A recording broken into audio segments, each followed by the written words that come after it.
Story की दुनिया में आपका स्वागत है। अगर आपको स्टोरी पसंद आए तो सब्सक्राइब जरूर कर दीजिएगा। आपका सपोर्ट हमारे लिए मोटिवेशन है, तो प्लीज सपोर्ट कीजिएगा। काशी विश्वनाथ कहते हैं, जहाँ की फिजाओं में ही मोहब्बत बहती है और यहीं से शुरू होगी बचपन की एक प्यार की दास्तां। 11 साल की मासूम सी क्यूट सी सिम्हिका को बचाने के लिए 13 साल का अखंड वाधवा गंगा के पानी में कूद जाता है।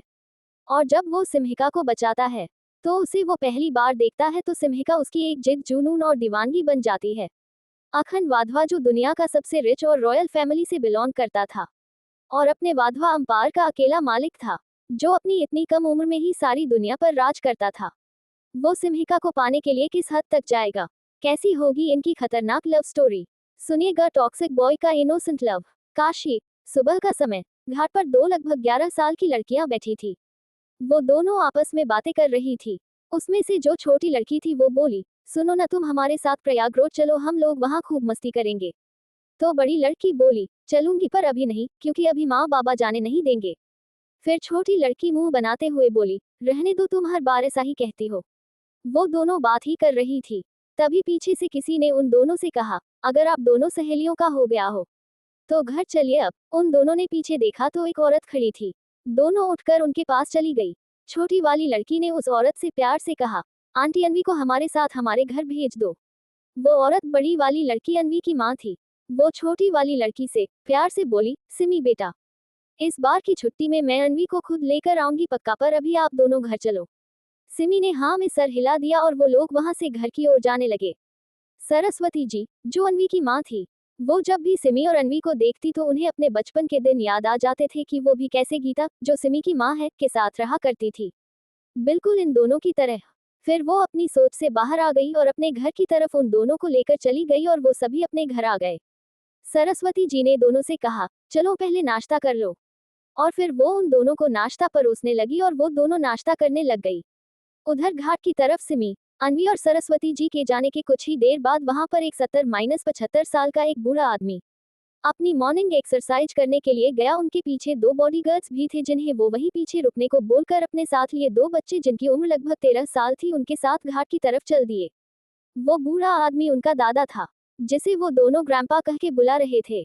उनमें से जो पहला लड़का था वो थोड़ा मजाकिया था और जो दूसरा लड़का था वो एकदम गंभीर था, जैसे कि कोई 13 साल का लड़का नहीं 23 साल का हो। पहला लड़का बोला, ग्रैंपा, हम जब से यहाँ आए हैं तब से आप रोज हमें और चीकू को यहाँ क्यों लेकर आते हो? उसके पूछने पर उनके grandpa Adhiraj Wadhwa, Wadhwa group of industries के चेयरमैन और प्रेसिडेंट भी थे, वो उसके सर पर हाथ रखते हुए बोले, बच्चा, मेरा बचपन यही बीता है। मैंने यही तुम्हारी दादी को पहली बार देखा था और उनसे प्यार भी यही हुआ था।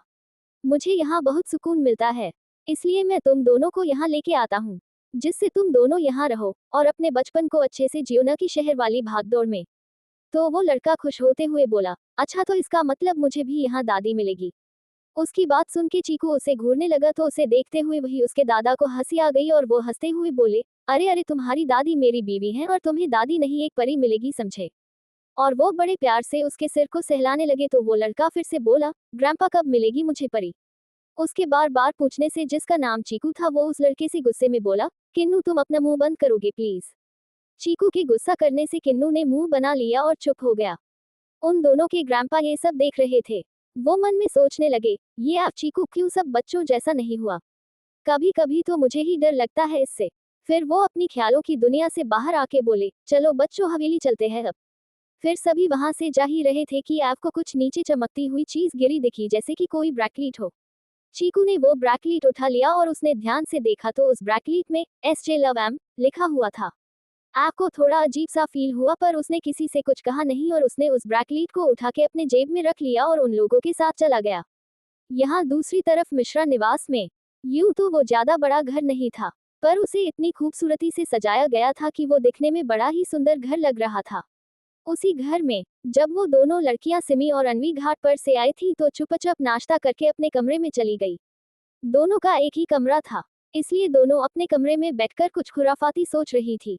सबसे ज्यादा दिमाग उन दोनों में छोटी वाली सिमी लगा रही थी और बड़ी वाली अनवी, जो कि उसे कुछ करने से रोक रही थी। पर वो सिमी मान नहीं रही थी और सिमी अपने छोटे से सिर को बेड में घुसा के कुछ तूफानी सोच रही थी कि कैसे अनवी को अपने साथ ले जाया जाए अपने घर। वो बार बार अपनी बड़ी बड़ी पलकें झपका झपका कर ध्यान में मग्न थी। तभी वो बहुत तेज से चीखने लगी, अन्वी ने भी जब उस तरफ देखा जिस तरफ सिमी देख रही थी तो वो भी तेज से चीख पड़ी। तो क्या देखा उन लोगों ने जो चीख पड़ी वो दोनों? मिश्रा निवास कमरे में वो दोनों सामने एक कॉकरोच को देख चिल्ला रही थी और वो कॉकरोच धीरे धीरे करके वहां से उड़ गया और तब जाके वो दोनों शांत हुई। सिमी फिर से कुछ सोचने में लग गई। अन्वी कब से सिमी को ऐसे ही देखते देखते परेशान हो रही थी, क्योंकि सिमी उसके बातों का कोई जवाब ही नहीं दे रही थी। फिर अन्वी सिमी को हिलाते हुए बोली, सुनो ना सिमी, बस करो। अब हम लोग नीचे चल के कुछ खाते हैं।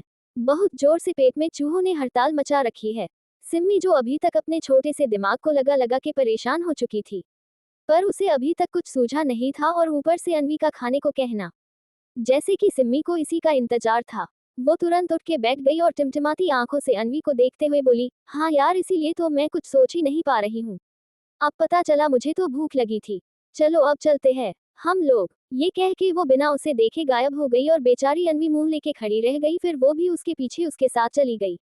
जब वो दोनों नीचे आए तो देखा कि घर में बस दाई माँ ही थी और बाकी घर वाले सरस्वती जी, अन्वी की माँ, दिलीप जी, अन्वी के पिता, गीता जी, सिम्मी की माँ और उसका बड़ा भाई समीर, कोई भी घर में नहीं था। तो अन्वी ने दाई माँ से पूछा कि सब लोग कहाँ हैं? तो दाई माँ ने जवाब दिया, सब लोग मंदिर गए हुए हैं कल की पूजा के लिए। कल वैसे सिम्मी के पापा रमेश जौहर की बरसी है तो उसी की पूजा के लिए सब मंदिर गए हुए थे। सिम्मी के पापा की डेथ एक एक्सीडेंट में हो गई थी। तब सिम्मी 4 साल की थी, तो उसे उतना ये सब पता नहीं था। चूंकि सिम्मी की मम्मी गीता जी बनारस की ही थी, इसलिए ये हर साल प्रयागराज से यहाँ आ जाया करती थी अपनी सहेली के पास जो कि सरस्वती जी थी और अपनी पति का श्राद्ध किया करती थी। तो अन्वी ने दाई माँ से अपना पेट पकड़ते हुए कहा, ठीक है, अब आप हम लोगों के लिए मैगी बना दीजिए, हम दोनों को भूख लगी है। तो दाई माँ मुस्कुराते हुए बोली, ठीक है गुड़िया, हम बना देते हैं आप लोगों के लिए। और वो रसोई में चली गई। दाई माँ सरस्वती जी के घर पर बहुत सालों से काम कर रही थी। उनका इस दुनिया में कोई नहीं था, इसलिए ये यहीं सबके साथ रहती थी और काम करती थी। घर में सभी लोग इनकी इज्जत करते थे। कुछ समय बाद दाई माँ मैगी लेके उन दोनों के पास आ गई। अभी वो दोनों हॉल में लगे टीवी पर कार्टून श्रृंखला देख के वही सोफे पर लोटपोट हंसके हुए जा रही थी। दाई माँ मैगी देते हुए बोली, लो बच्चों, जल्दी से गर्मा गर्म मैगी खा लो, फिर मैं तुम दोनों को मंदिर लेकर चलती हूँ। अन्वी और सिम्मी ने हाँ में सर हिला दिया और फिर दोनों मैगी को पूरा ऐसे साफ कर गई जैसे कि सदियों से इसी की भूखी हो। वैसे भी इन दोनों की मैगी फेवरेट थी तो उसे खाने में ये लोग समय नहीं लगाते थे। मैगी खाने के बाद सिम्मी उठते हुए बोली, चलो पेट पूजा तो हो गई, अब फिर से सोचते हैं कि कैसे तुम्हें साथ लेके जाए। और ये कह के वो सोफे पे ही आलथी पलथी करके अपने छोटे से सिर पर अपने छोटे से हाथ को रखकर ऐसे सोचने की एक्टिंग करने लगी जैसे कि कोई गंभीर बात हो। तो अन्वी उसे समझाते हुए बोली, नहीं, रहने दो, जब तुम अगली बार आओगी तब मैं पहले से ही माँ बाबा से बात कर लूंगी और फिर साथ चलूंगी। सिम्मी बेचारा समूह बना के बोली, तुम ना मेरी दोस्त हो ही नहीं। हर साल हम लोग यहाँ बस 1 महीने के लिए आते हैं और बस मुझे तुम्हारे साथ इतना ही रहने को मिलता है, फिर हम दोनों अलग अलग हो जाते हैं। पर इस बार तुमको आखिरी मौका दे रही हूँ, ठीक है? अगली बार आऊंगी तो तुम्हें साथ लेके चलूंगी। सिम्मी इतना कह के अपनी छोटे से हाथ की आखिरी उंगली को उसकी तरफ बढ़ाकर बोली, वादा करो तुम अगले बार मेरे साथ चलोगी। अन्वी भी अपना हाथ आगे बढ़ाते हुए बोली, ठीक है, वादा, अगले बार पक्का मैं खुद तुमसे मिलने आऊंगी। सिम्मी खुश होते हुए बोली, ओ। फिर अचानक सिम्मी अपना हाथ देखते हुए बोली, अरे मेरी ब्रैकलीट कहाँ गया? सुबह तक तो मेरे पास ही था। तो अन्वी बोली, परेशान मत हो, यही कहीं होगा, मिल जाएगा। सिमी इधर उधर ढूंढते हुए, अरे यार, वो तुमने मुझे मेरे जन्मदिन पे दिया था और उसमें तुम्हारा और मेरा एसजे सिम्मी जौहर और अमनविका मिश्रा नाम भी लिखा हुआ था, वो कैसे खो सकता है? और फिर अपनी बड़ी बड़ी आंखों से मोती जैसे आंसू निकालते हुए रोने लग गई। फिर अन्वी उसे मुश्किल से चुप कराते हुए बोली, ठीक, मैं तुम्हें उसी तरह दूसरा दे दूंगी, पर रो मत अब। तो सिम्मी फिर चुप हो गई, पर उसे बहुत बुरा लग रहा था। फिर वो दोनों दाई माँ के साथ मंदिर की तरफ चली गई जहाँ इस वक्त सभी लोग थे और पंडित से कल के लिए बात कर रहे थे। सिम्मी का बड़ा भाई समीर था। वो बहुत ही समझदार था। भले ही वो अभी 13 साल का था, पर अपने पापा रमेश जी के जाने के बाद अपनी माँ को इतना मेहनत करके काम करता देख वो उसी उम्र में ही कुछ हद तक गंभीर हो गया था। क्योंकि सिम्मी का परिवार एक मध्यम वर्गीय परिवार था और सिम्मी की माँ गीता जी एक एससी हूल टीचर थी और उनके 2 बच्चे सिम्हिका, सिमी और समीर अभी पढ़ाई कर रहे थे। सब वहाँ कल की पूजा की तैयारी में लगे थे। तभी एक सबसे पुराना मंदिर का पंडित, जो कुछ पागल की तरह लग रहा था, वहाँ आया और सबको देखते हुए गंभीर आवाज में बोला, अनर्थ होने वाला है, कुछ बहुत बड़ा होने वाला है। सब ये सुन के चौंक गए और उस पंडित को देखने लगे। तो क्या होने वाला है? क्यों कहा पंडित ने ऐसा? दोस्तों, अगर आपको हमारा ये वीडियो पसंद आया हो तो कृपया इसे लाइक करें और चैनल को सब्सक्राइब करना ना भूलें। आपकी एक सब्सक्रिप्शन हमें और भी बेहतर कंटेंट बनाने के लिए प्रेरित करती है। धन्यवाद।